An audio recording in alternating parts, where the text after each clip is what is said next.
Women Talks. Women Talks. Está começando mais um episódio do nosso podcast. Se você ainda não ouviu os outros episódios, te convido a vir junto com a gente conhecer as histórias de tanta mulher incrível. O Women Talks foi criado para compartilhar um pouquinho das nossas trajetórias e, em vez de fazer isso em uma conversa particular, escolhi ecoar as nossas vozes e permitir que mais e mais pessoas sejam impactadas e, mais que isso, inspiradas com o nosso conteúdo. Eu sou a Mayara, idealizadora e apresentadora desse podcast, que faz parte do projeto Made by Women, uma criação da nossa agência de comunicação, a Women Digital. Nossa convidada de hoje é a Carolina Barnes, de São Mateus, em São Paulo, para Nova York. Ela já liderou grupos de jovens na comunidade e foi ali que começou sua caminhada no movimento negro brasileiro. Participou do processo de fundação da Uniafro Brasil e da construção do 20 de novembro em New York City. Ela é formada em serviço social, mas em 2018 se mudou para os Estados Unidos através de um programa de intercâmbio, o Au Pair. Morou um ano na Pensilvânia e se mudou para Nova York em busca de novas oportunidades. Em 2020, criou Conexões Pretas, com o objetivo não apenas de compartilhar sua vida aqui, mas também para inspirar jovens da quebrada a realizarem o sonho de fazer intercâmbio também. Inspiradora, né? Seja muito bem-vinda, Carol. Ai, obrigada. E falando de inspiração, né, que projeto incrível que vocês tocam, né, do Made by Women. E muito obrigada por estar aqui, pelo convite. Imagina, a gente que agradece. Carol, antes de você chegar nos Estados Unidos e construir essa comunidade de tanta representatividade, você se formou em serviço social, né? Sim. Conta um pouquinho da sua história pra gente, até chegar nessa fase de escolher qual seria a sua formação. Olha, falar da minha história. Vamos, então, ir lá para 1990, nas lutas dos movimentos sociais por moradia no Brasil, que é dali que eu venho. Meus pais são pessoas... Minha mãe, mulher imigrante, ela migrou do Nordeste junto com a família, todas mulheres, para São Paulo para tentar a vida, a partir, inclusive, de um ato de violência que sofreram, né, no Nordeste. Então, mudaram buscando condições de vida melhores no Brasil. E aí, em São Paulo, ela conhece meu pai e eles se casam, querem construir uma família, e para conseguir a casa própria diante a situação financeira deles, era muito complicada. E aí, como alternativa, veio então a luta dos movimentos sociais por habitação. E nesses movimentos que eles fizeram, eles conseguiram, na época, o terreno, tiveram que construir a casa, e ali minha mãe estava grávida de mim. Então, eu falo que eu ajudei a construir a casa deles também de alguma forma, né? Todos os dias ali, de alguma forma, trabalhando junto com eles. Então, eu já nasço dentro de lutas sociais, né? Dentro de movimentos sociais. E aí, eu vou me desenvolvendo dentro dessa comunidade, porque se cria uma comunidade dentro desses movimentos, e ali eu vou me desenvolvendo, né? Encontro uma igreja, a Igreja Católica, e lá encontro outras pessoas assim como eu, com vontade de estar junto, de fazer coisas juntas. E essa coisa da liderança, eu acho que foi muito natural, em algum momento da minha vida, de assumir um grupo de jovens ali dentro da comunidade. Então, foi o primeiro grupo de jovens que eu liderei, junto com outros jovens também. E nesse processo... E aí eu estava ali no meu ensino médio, já pensando como é que eu ia entrar numa universidade, porque eu queria me formar, na época eu queria fazer publicidade e propaganda, e não era acessível para mim, né, publicidade e propaganda, nem para minha família ali, para bancar os meus estudos. E aí, junto com esse grupo de jovens, que tinha também a mesma idade, a gente trouxe para um dos encontros essa necessidade de tentar encontrar alternativas para ir para uma universidade. E aí, um dos amigos nossos falou que conhecia uma instituição que tinha cursinhos comunitários na cidade que ajudavam os jovens a entrar na universidade. E foi quando eu conheci... Estava numa transição ali o pessoal da Uniafro, e eu entrei no momento da fundação do movimento. E entrando no momento da fundação do movimento, quando eu me percebi, estava junto liderando também a fundação da Uniafro Brasil. E aí, junto com o grupo de jovens na igreja e no cursinho comunitário da Uniafro, ali eu fui me desenvolvendo, tentando de alguma forma estar estudando, organizando o cursinho, que era de final de semana, e aí eu ia pro domingo para a igreja, e às vezes também no sábado. Era uma loucura, eu não sei como é que eu dava conta de tantas coisas com tanta pouca idade. E no final das contas deu certo, eu consegui ingressar na universidade, consegui uma bolsa para estudar serviço social, que não foi exatamente o que eu queria a priori, que era publicidade e propaganda. Mas eu fui muito tomada por tudo que estava acontecendo ali naquele momento da minha vida. Então, tô no cursinho comunitário, lutas sociais, movimento negro, aí tô na comunidade, o grupo de jovem, que também tinha um trabalho social dentro do próprio bairro.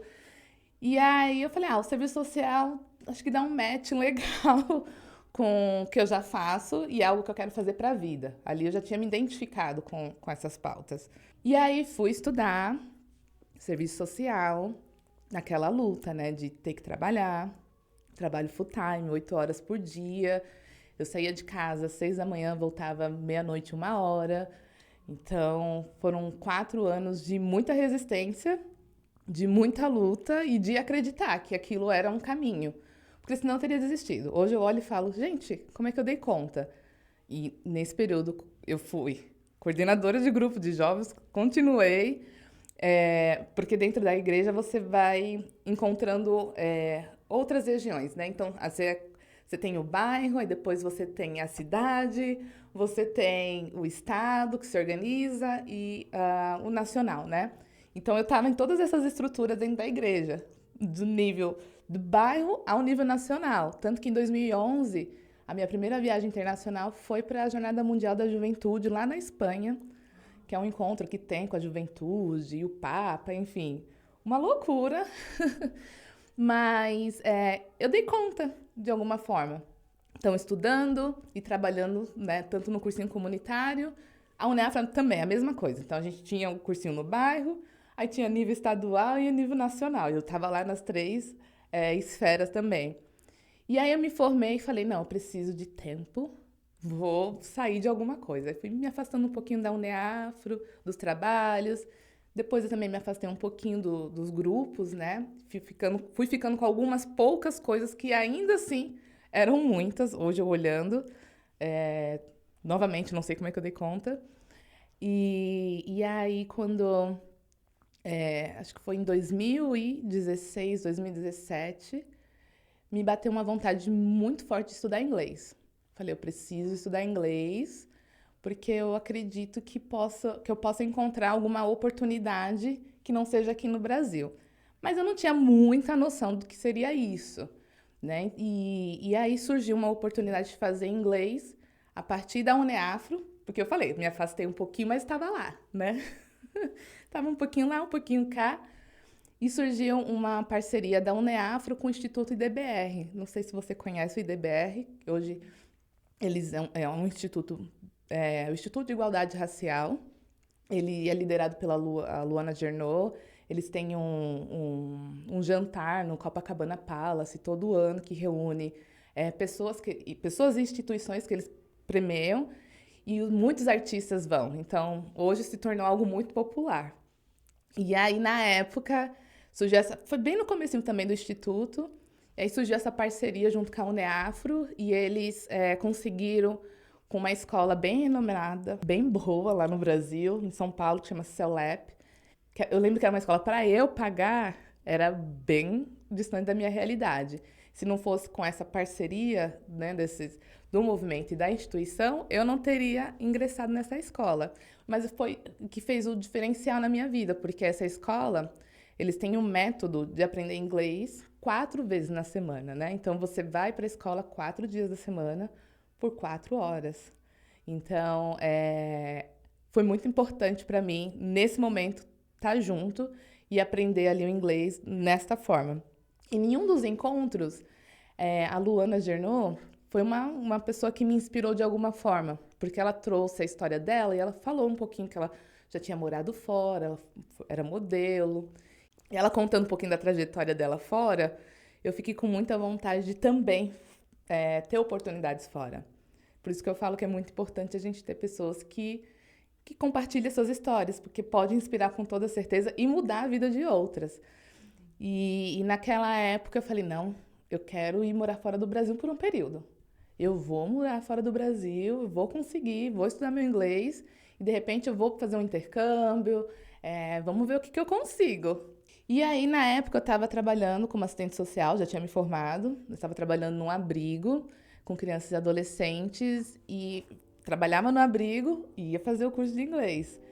Bom, então você se afastou do serviço social para viajar e trabalhar como au pair, né? Viajar ao mundo era um sonho também? Não era um sonho de criança, mas se tornou uma possibilidade quando eu escutei a Luana Genot falando um pouquinho sobre a realidade dela naquele momento da minha vida, né?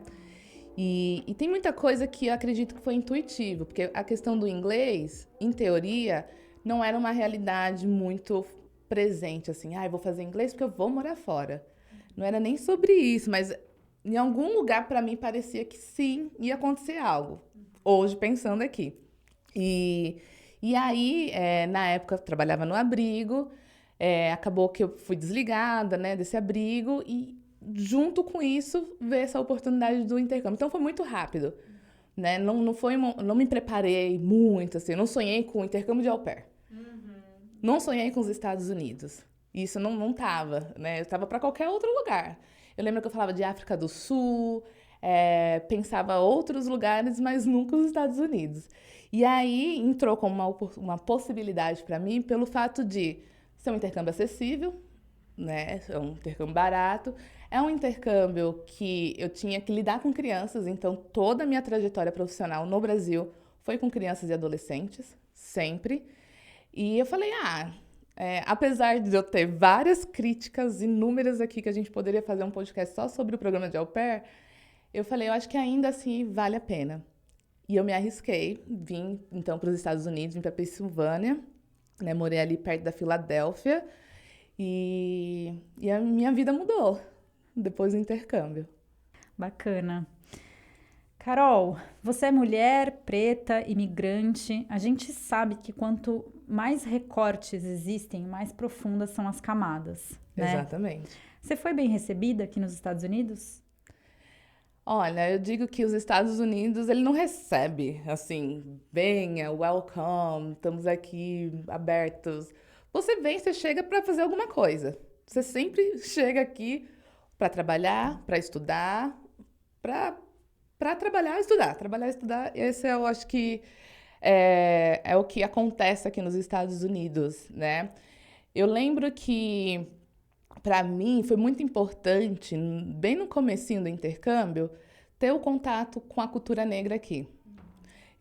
No Brasil, eu já vinha de movimento social, já vinha de várias questões que eu já discutia, que já tinha entendimento, eu olhava para lutas sociais dos Estados Unidos com muito apreço, né? E aí chegar aqui e encontrar, né, grupos, pessoas negras em vários lugares, né? Não só como a gente vê no Brasil, infelizmente é uma realidade, a gente vê o nosso povo, o nosso grupo na base o tempo todo. Não que aqui nos Estados Unidos seja diferente, mas eu consegui, naquele momento, ver pessoas assim como eu em vários diferentes espaços. Então, isso foi bastante importante para mim. Eu acho que essa foi a melhor acolhida que os Estados Unidos me proporcionou sem acolher. Porque eu acho que é isso que eu sinto, assim. Os Estados Unidos, ele tá aqui para quem quiser trabalhar, para quem quiser estudar. E é isso. Mas não necessariamente vai falar, vem, estamos de braços abertos. Né, porque no Brasil acho que a gente é mais isso. A gente Eu não falei aqui, mas em algum momento da minha vida eu fui fazer turismo e a gente é muito mais, assim, preocupado com essa questão de vem, seja bem-vindo, oferece um café, vai tirando as coisinhas, isso pra tudo. E aqui não, você vem pra trabalhar e ninguém tá nem aí com você, né? Tá. Verdade. E conta pra gente, como nasceu o Conexões Pretas? O que te motivou a criar esse movimento por aqui? Boa. O Conexões Pretas, ele nasce, na verdade, da vontade dos meus amigos em querer espalhar um pouquinho mais do meu conteúdo. Eu viajei bastante em 2018, quando eu vim fazer o programa de au pair. E eu lembro de estar nos lugares, de estar falando, de mostrar, de conhecer pessoas e trazer essas pessoas para os meus stories, né? E aí os amigos falaram, Carol, por favor, registra isso, coloca no YouTube, a gente quer compartilhar. E eu, gente, não, eu não quero isso. Não, Carol, mas você tem o dom, você fala bem, e a gente está muito interessado em ouvir e tal. Aí eu falei, olha, vou pensar, né? E aí, em 2019, acabei vindo para Nova York. Foi quando eu me mudei, saí da Pensilvânia, fiz meu segundo ano de au pair aqui em Nova York. E essa cidade me transformou de uma forma e que me deu vontade de falar para outras pessoas. Então, aí eu decidi criar o Conexões Pretas para poder que essa minha informação chegasse em outras pessoas, que a minha história pudesse inspirar outros jovens, principalmente vindo de periferias, jovens pretos e pretas, porque eu acredito muito que histórias de pessoas que se parecem com você pode te inspirar, né? Então, foi a partir desse desejo dos meus amigos e de perceber que eu poderia, de alguma forma, atingir outras vidas. Legal. Bom, tem um estudo que foi feito pela Black Enterprise que indicou que 68% das microempresas nos Estados Unidos, pertencentes a empreendedores negros, são, na verdade, de mulheres negras. Essa mulherada é foda, né? E eu fiquei sabendo que você desenvolveu um método para auxiliar quem deseja realizar esse intercâmbio. Conta pra gente um pouquinho do PSI. Isso. Depois que eu criei o Conexões Pretas, muita gente veio se conectando, veio no meu DM perguntar, Carol, como é que eu faço para chegar aí? Carol, como é que eu faço para fazer um intercâmbio? Carol, e essas viagens? Então, são perguntas que eu recebo praticamente diariamente. E aí eu falei, gente, tá aí uma oportunidade. Eu estudei turismo no Brasil, um curso técnico na época. Eu tenho experiência, converso com muita gente. Deixa eu ver se eu consigo fazer alguma coisa aqui para ajudar essas pessoas, para responder essa demanda, porque de alguma forma era uma demanda. E aí eu reuni, né, todos esses estudos e criei um método para ajudar mesmo pessoas da periferia, pessoas negras, a fazerem intercâmbio, né? Então, desmistificar essa ideia do que o intercâmbio não é pra gente, né? Do que o intercâmbio está tão distante, que é muito caro. Caro é, mas a gente consegue se organizar e é possível. E aí eu criei o método PSI. Hoje ele está no momento de pausa, mas na época eu tive um grupo bem legal que se dispôs a estar presente na mentoria. Inclusive, o meu primeiro grupo eu fiz gratuito, para que eu pudesse também ter uma experiência, uma base para poder organizar melhor esse método. Hoje ainda continuo acompanhando algumas pessoas, mas ele está em pausa. Eu precisei pausar porque, de fato, eu tive que reprogramar algumas coisas que eu percebi ali, né, junto com esse grupo, que eu precisava fazer alguns ajustes, mas ele tá em um forninho. Existe um significado para essa sigla, PSI? Tem. O método PSI é Planejando Seu Intercâmbio desde o Zero com Conexões Pretas. Ai, que demais. Isso, Muito bom. E de que maneira o Conexões Pretas fez diferença na sua vida pessoal? Qual foi o impacto dele no movimento oposto? Olha, o Conexões, ele impacta diariamente na minha vida pessoal. Eu sempre digo lá que não tem como separar o Conexões Pretas da Carol, porque no final das contas... Uma coisa veio da outra, né? Isso. E eu passei por muitas mudanças também nesse período, porque o Conexões Pretas, ele vem em 2020, com esse boom, né, na pandemia, que muita gente foi criando seus canais e essa vontade de poder falar. Então, ele veio ali em 2020. E eu vou me transformando, e o Conexões Pretas também, né? Mas se eu puder dizer, um dos maiores impactos são as conexões que o Conexões Pretas me permite, como essa daqui, né? De estar aqui hoje com vocês, de poder falar um pouquinho para um outro grupo sobre a minha história, de poder, né, inspirar outras pessoas. Então, isso é uma das coisas que eu digo, Conexões Pretas mudou. Não existe a Carol que era antes. A Carol do Conexões Pretas é a Carol do Conexões Pretas. Então, acho que é o meu baby que eu vou carregar assim para um sempre. Ai, que legal. Bom, pesquisas sugerem que cerca de 15 a 26 milhões de pessoas nos Estados Unidos participaram de manifestações pela morte do George Floyd em 2020, indicando o Black Lives Matter como o maior movimento da história do país. Um acontecimento gigante baseado em uma tragédia. Você acredita que a gente está criando um mundo menos racista ou a gente está falhando nessa missão ainda? E o que de fato falta para a gente criar um mundo antirracista? Olha, é uma pergunta bem profunda. Acho que a gente poderia, inclusive, novamente aqui, fazer um episódio só para falar dessa questão.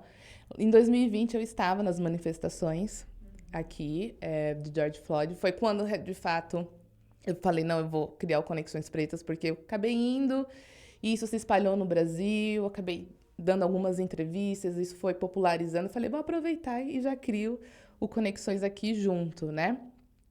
E naquela época, como eu já venho das lutas do movimento negro, eu entendia qual que era a conjuntura e sabia que a partir dali uma coisa ia acontecer, ia mudar na nossa sociedade. E, de fato, acho que a gente está caminhando, a gente teve muitos avanços, a gente tem uma sociedade pós-George Floyd. Não tem como negar isso, né? Esse boom foi muito importante para que a gente avançasse algumas pautas que o movimento negro já vem tentando há muitos anos.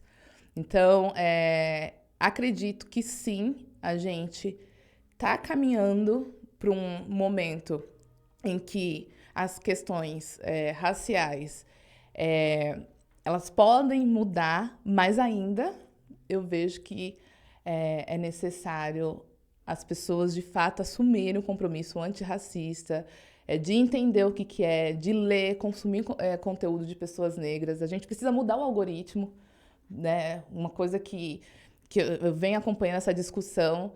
A gente, enquanto produtores negros e negras, dentro do algoritmo, a gente tem muita dificuldade de conseguir navegar espaços em que pessoas que não são negras conseguem. Então, mas é o algoritmo. O algoritmo são pessoas que estão ali consumindo. E tem muita gente falando sobre o assunto hoje nas redes, né? Não só o Conexões Pretas, a gente tem muitas pessoas. Então, a gente precisa, sim, consumir mais conteúdo de pessoas negras, não só falando da pauta antirracista, né? Inclusive, é uma coisa que eu tô, assim, quebrando muito em relação a Conexões Pretas. No início, eu queria falar sobre essa questão. Falei, não, vou falar de movimentos sociais, que é de onde eu venho, eu tenho conteúdo para isso. Mas eu falei, não, eu posso falar de outras coisas. Eu quero falar de viagem, eu quero falar da minha vida em Nova York, eu quero ser eu. Inclusive, quem sou eu? Porque o Conexões me ajudou também a me questionar nesse lugar. Então, a gente está avançando, mas existe muita coisa ainda que precisa acontecer para que a gente, de fato, venha perceber que existe uma mudança na sociedade. Acho que tem passos, não uma mudança muito significativa, mas é uma mudança positiva, de alguma forma. Agora, trazendo a Carol antes do sonho americano, ou antes de pisar em solos americanos, a Carol de raízes brasileiras, existe algum aspecto da nossa cultura que você sente falta? Tem alguns aspectos que eu sinto falta. Até estava conversando com alguns amigos recentemente, inclusive com meu esposo. Eu estava falando com ele sobre... na verdade, ele me trouxe, né, a informação. Quando eu estava te conhecendo, os seus amigos, para mim, foi uma referência um pouco confusa. Por quê? Porque você não tem um grupo de amigos específico. Você, tô indo almoçar e jantar com uma amiga. A amiga tem 60, 70 anos. Aí, tô indo em tal lugar. É um outro grupo totalmente diferente. Ele falou, eu não tinha muita referência, né? E eu falei, é exatamente isso que acontece quando a gente migra para um outro lugar, né? Eu acho que aqui nos Estados Unidos, a gente, quando se encontra, quando pessoas brasileiras, é sempre uma festa, é como se a gente se sentisse em família. O afeto, ele é muito mais forte. Eu acho que eu sinto falta dessa coisa que o Brasil tem, que é de estar junto, de sentar no horário, um horário qualquer, para tomar uma cerveja, falar sobre a vida, ou para não fazer nada, ir na casa das amigas para fofocar, para falar de qualquer assunto. Porque aqui, em Nova York especificamente, eu vejo que, por mais que eu conheça muita gente, por mais que eu sou uma pessoa... Graças a Deus, com muitos amigos, a gente está sempre correndo para sobreviver. Tudo é trabalho, né? Tudo é trabalho, é estudo. Então, para você manter o seu visto, você precisa estar na universidade. Você quer morar aqui, aí você tem que estar na universidade. E aí você não consegue se encontrar porque tem que dar conta do trabalho, tem que estar na universidade e tudo acontecendo ao mesmo tempo. Então você não consegue ver as pessoas. Eu tenho amigas que eu amo e que eu vejo uma ou duas vezes por ano e a gente mora em Nova York, sabe? Então eu tenho saudade disso, de estar mais junto. Eu acho que aqui a gente, apesar de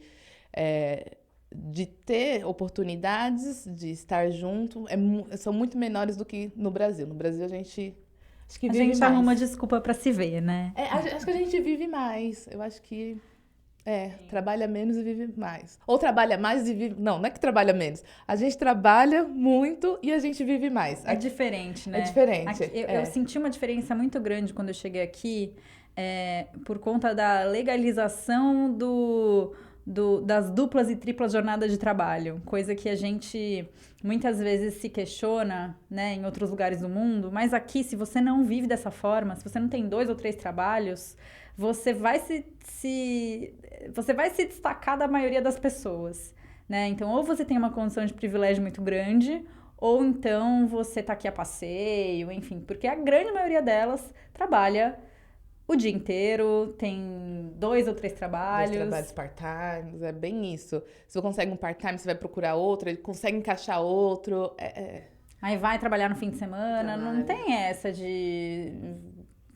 Moro aqui e curto a cidade. O curtir a cidade é curtir trabalhando. É curtir trabalhando, né? É exatamente isso. Eu ouvi esses dias também uma outra colega falando sobre essa questão, né, de a ilusão que se tem que se vive nos Estados Unidos muito bem. Não, nos Estados Unidos você vem para trabalhar, você vem para construir, né? Você vem para trabalhar, você vem para estudar, você vem para fazer uma grana. Acho que, em resumo, é isso. Isso é muito específico. Estados Unidos, Nova York, então, é onde mais específico ainda, onde o dinheiro circula. As pessoas estão aqui, estão trabalhando. E o que não está errado, mas acho que é ter essa consciência, né? Uhum. E eu, como uma boa sagitariana, eu entendo também, assim, na minha vida, dentro desse lugar, de vir, de tirar, não de tirar algumas coisas, mas de viver algumas coisas aqui, agregar na minha vida e depois circular em algum outro lugar, em alguma outra cultura, algum outro país no mundo, né? Porque os Estados Unidos em si, eu acho que ele pode te adoecer. Porque é muito difícil. Sim, é verdade. Bom, Carol, em uma palavra, o que te descreve? Em uma palavra, eu acho que movimento. Literalmente, né, eu comecei falando que eu venho de movimentos sociais, estou sempre em movimento, sempre fazendo algo, pensando algo. Então, movimento. Legal. Indica pra gente uma mulher que você se inspire e que você gostaria de ver no nosso próximo programa. Ia ser lindo ter a minha avó aqui. Eu não tava esperando por isso. Ia ser incrível. Que linda. É uma das mulheres que me inspiram muito. Fico até emocionada. Vai fazer 90 anos agora, em 2025. Ela, enfim, uma mulher nordestina, criou 5 filhas, praticamente sozinha, né? Fugiu do Nordeste por uma questão de uma violência, né, doméstica. E teve que ter muita coragem para poder sair daquela realidade. Não tinha rede social naquela época, né? Não tinha nem o telefone. Ela tinha a cara e a coragem, né? E aí, esse movimento que essa minha família fez, né? De poder sair e construir a vida, todas elas, construíram as vidas em São Paulo. E depois, de alguma forma, esse meu avô também vai para São Paulo. E aí retoma essa conexão com a família. E minha avó acolhe ele, sem voltar ao casamento, mas acolhe. Então, para mim, ela é, de fato, um exemplo, né, de vida. Nossa, a história dela, ela contando, acho que pode inspirar muitas outras mulheres. Valdete. Um beijo, dona Valdete. Valdete dos Santos. Sim. Demais, amei. E para finalizar, deixa pra gente uma indicação de conteúdo que você consumiu e recomenda. Pode ser um livro, um filme, um podcast, qualquer coisa assim. Olha, eu consumo Conexões Pretas, tá? Temos o podcast Conexões Faça seu Pretas merchan. também. Qual que é o arroba de Conexões Pretas? @Conexões Pretas. Em todas as plataformas. Pelo menos estamos tentando ali na maioria delas. E temos também um podcast. Você pode ouvir em todas as plataformas de áudio. Mas eu vou deixar a indicação de um livro da Bell Hooks, que é uma autora e escritora ativista sensacional. É um livro que fala tudo sobre amor. Ela fala do amor como uma escolha, como um comprometimento. Ela sai de um amor romantizado, né? Dessa coisa que a gente é banhado no Brasil através das novelas, dos meios de comunicações. Então, ela vem em contrapartida com isso.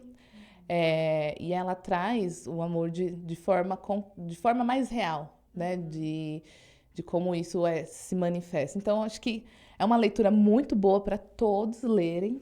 Todos. Eu fiz essa leitura 2 vezes e eu faço questão, assim, de voltar, né, nela, porque me retoma para um lugar que é muito importante, que, inclusive, me ajudou a reconstruir a minha identidade, essa questão de amar a mim mesma a partir de quem eu sou e não do olhar do outro, não das expectativas do outro. E graças não só a essa leitura, mas todo esse movimento, eu hoje tenho uma identidade que é da Carolina Barnes agora, né? Então esse livro ele é bem, bem importante, acho que é um livro de cabeceira de cama. Show, obrigada. Eu agradeço. Ká, eu gostaria de te agradecer imensamente pela sua participação aqui no programa. Muito obrigada por compartilhar a sua história e a sua jornada de autodescoberta, os seus desafios e as incontáveis conquistas que você teve ao longo desse período todo. Eu desejo para você todo o sucesso do mundo. Sigam Conexões Pretas, quem está ouvindo a gente aqui. E acredito que as suas experiências e esse projeto nos lembram da importância da representatividade, né, da força da comunidade e como a gente pode criar redes de apoio em qualquer lugar do mundo. Esse podcast foi realizado pela Women Digital, nossa agência de comunicação digital criada por mulheres. O roteiro é da Mayara Castro e da Sara Fabril, a direção e apresentação é da Mayara Castro e a produção executiva é da Larissa Carboni. Agradecemos também ao Pitti Knitwear Studio e a Sun Small, que abriu as portas para que pudéssemos realizar as nossas gravações aqui em Nova York. Um beijo e até o próximo programa.